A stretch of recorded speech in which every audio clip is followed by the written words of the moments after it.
Good morning, everybody. I wanted to do something a little creative this morning with my iPad. I live down here on the Mississippi River, and we are flooded. This is just the beginnings of, I would say, a couple of weeks of intense flooding down here.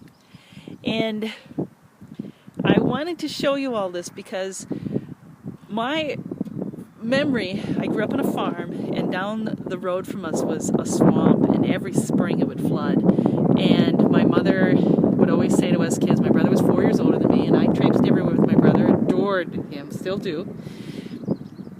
And she would always say, don't go play down in the water. And of course, where would we go? We'd go down and we'd play in the water.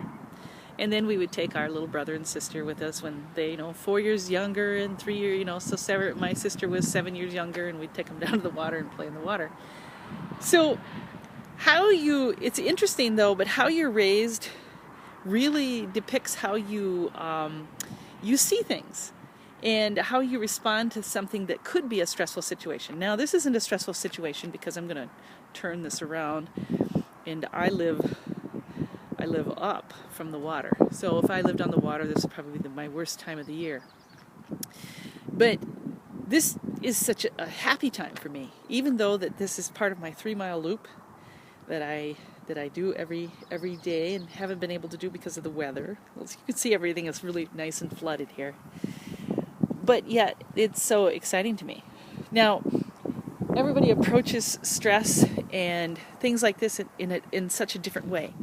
And it's based on how your stress response, that whole HPA axis, develops when you're an infant. It's based on how you're treated by your caregivers and how you feel in stressful situations. And then let's put a twist on that. It affects your behavior. However you deal with stressful situations affects your behavior.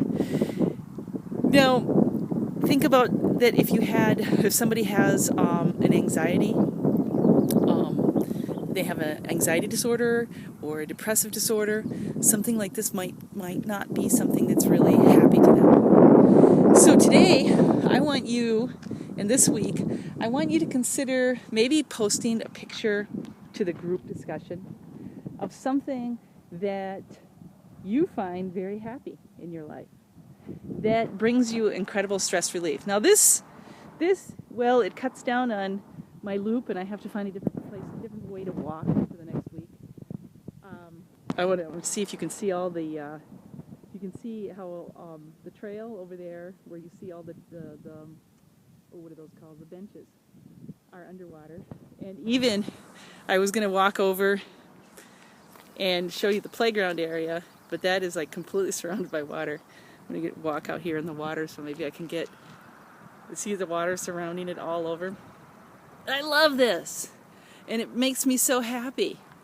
And so all I have to do when I'm feeling really stressed out is just think about, this is spring, my gosh, this is beautiful. Look at all this water, and look what it's doing for our planet, and look at how the reservoirs are filling up, and oh, heck, it just makes me happy. So post something that makes you happy, and if, this might stress somebody out. This might be very stressful, but let that be, something then that you post what makes you happy, not what makes me happy.